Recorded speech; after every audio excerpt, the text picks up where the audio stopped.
दौरा जलील, मुक़द्दस मरकज़ की अंजील, उसका पहला बाब 35 ता 39 आयात तक। और अलल सबा पू फुटने से पहले वो उठकर निकला और एक वीरान जगह में गया और वहां दुआ की। और शमौन और उसके साथी उसके पीछे गए। जब उन्होंने उसे पाया तो कहा कि तुझे सब ढूंढ रहे हैं।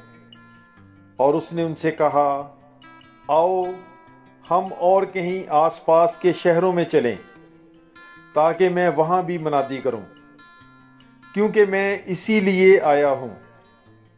और वो तमाम जलील में उनके इबादत खानों में जा जाकर मनादी करता और बदरूहों को निकालता रहा।